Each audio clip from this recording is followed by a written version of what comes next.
Halo semuanya, perkenalkan nama saya Cornelius Farhan Mardika. Saya mahasiswa aktif Sistem Informasi Angkatan 2023. Di sini saya akan menjelaskan laporan dari mata kuliah PPKPL. Sebelumnya saya share screen terlebih dahulu. Nah, di sini judul laporan saya, pengujian integrasi dan responsivitas aplikasi layanan kopi berbasis digital.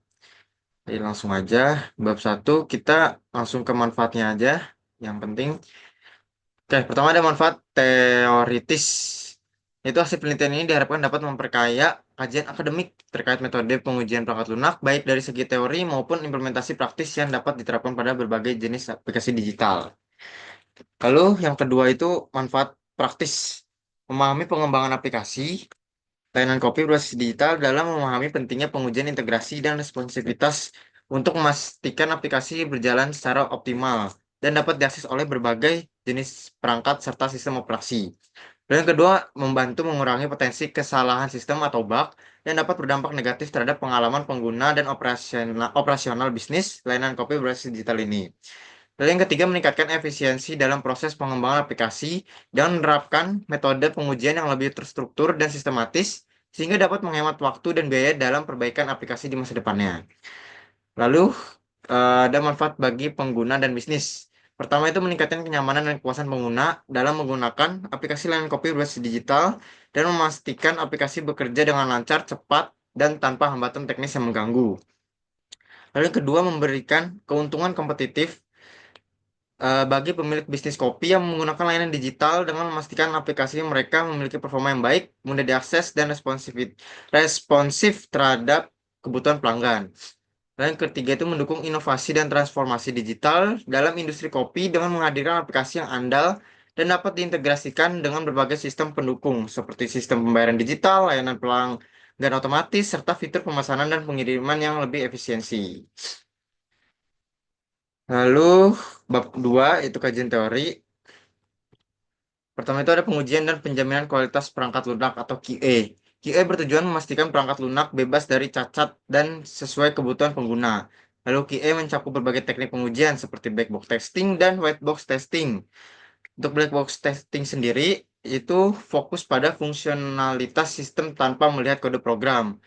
Dan white box testing sendiri memiliki pengertian melibatkan pengujian alur logika internal aplikasi. Untuk metode dalam black box testing, eh, kita menggunakan boundary value analysis, yaitu menguji batas nilai input dan equivalence partition, partitioning, mengelompokkan input menjadi kelas ekuivalen. Lalu untuk metode dalam white box testingnya, kita menggunakan metode kode coverage, yaitu mengukur sejauh mana kode telah diuji dan p-testing menguji seluruh jalur logika dalam program.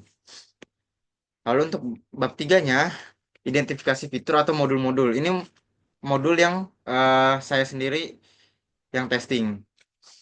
Eh, jadi saya itu mendapat tiga modul, yaitu ada modul pemesanan, modul lokasi, dan modul pembayaran. Untuk modul pemesanan sendiri atau order, itu terdiri dari menampilkan menu produk yang meliputi kopi, non-kopi, makanan ringan, dan lainnya. Lalu fitur kustomisasi pesanan seperti tingkat kemanisannya, jenis susunya, toppingnya, dan lain-lainnya. Lalu pilih pengambilan itu seperti dine-in, mau di dine-in atau di take away, suka-suka customer.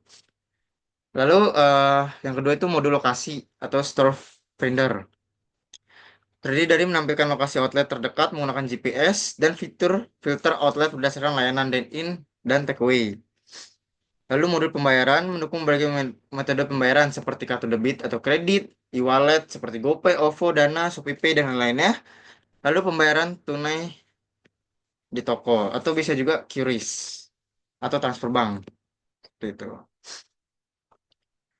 Lalu untuk metode pengujiannya, untuk modul yang pertama, modul pemesanan atau order, pertama itu ada black box testingnya terlebih dahulu. Untuk metode boundary value analysisnya, jumlah minimum satu, maksimum sesuai stok, misal 10, dan lebih dari maksimum. Terus untuk equivalence partitioningnya, itu input valid, produk tersedia, jumlah sesuai stok. Dan input tidak validnya, jumlah melebihi stok, dan produk tidak tersedia. Lalu white box testingnya, untuk kode coverage-nya, cek semua kondisi logika pemesanan seperti validasi stok, harga, dan promonya. Lalu untuk path testingnya, uji semua jalur logika pemesanan. Misal, ini ada kode if stok lebih besar 0 than sun. Gitu. Ini contoh. Terus untuk modul lokasi atau sound findernya, black box testingnya itu yang boundary value analysis, radius pencarian minimum dan maksimum, dan equivalence partitionnya, lokasi valid dalam jangkauan layanan, lokasi tidak valid di luar jangkauan. Untuk white box testingnya, kode coverage, validasi kondisi seperti jika lokasi tersedia dan jika user izinkan GPS. Lalu untuk path testingnya, semua jalur algoritma pencarian, misalnya jika ada penyaringan berdasarkan jarak. Lalu untuk metode pembayarannya, black box testing, untuk boundary value analysis, kita nilai pembayaran minimum, misal 1.000, maksimum 5 juta untuk pembayaran minimumnya. Lalu untuk equivalence partitioningnya, metode pembayaran valid melalui e-wallet, kartu kredit, dan tidak valid, metode yang tidak didukung. Lalu untuk white box testingnya, kode coverage itu if kondisi seperti jika saldo mencukupi dan jika token pembayaran valid. Untuk path testingnya, semua alur logika, validasi, dan konfirmasi pembayaran.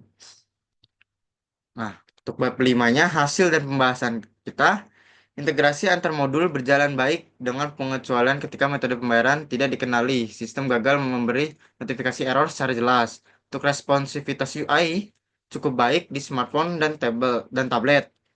Namun terjadi pergeseran elemen pada desktop beresolusi rendah. Lalu waktu respon sistemnya rata-rata eh, di bawah 3 detik dalam pemrosesan pesanan dan pembayaran. Untuk cakupan kodenya mencapai 85%, masih ada beberapa fungsi helper belum diuji.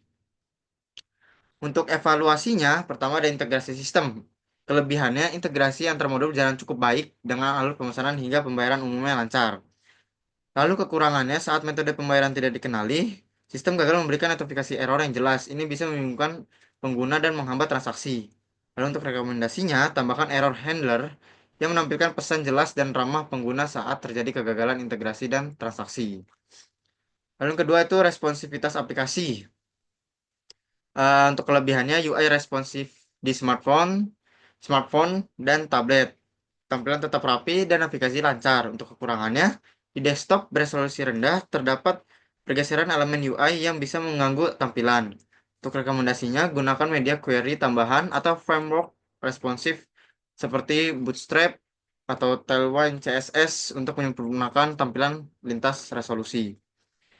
Lalu yang ketiga, performa aplikasi. Kelebihannya, waktu respons rata-rata di bawah 3 detik, kurang 3 detik, sudah termasuk kategori baik, terutama untuk proses pemesanan dan pembayaran. Kekurangannya tidak disebutkan performa pada jaringan lambat atau kondisi beban tinggi.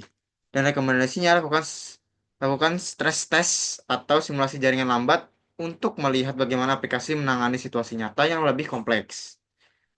Lalu yang keempat ada cakupan pengujian atau kode coverage. Kelebihannya cakupan pengujian mencapai 85% ini menunjukkan usaha pengujian yang baik dan cukup menyeluruh. Untuk kekurangannya sendiri, beberapa fungsi helper belum diuji, berpotensi menyimpan bug tersembunyi. Dan untuk rekomendasinya, selesaikan pengujian untuk fungsi-fungsi tersebut agar sistem benar-benar stabil dan bebas dari error tak terduga. Ini untuk daftar pustakanya. Oke, eh, sekian presentasi dari saya. Kurang lebih mohon maaf dan terima kasih.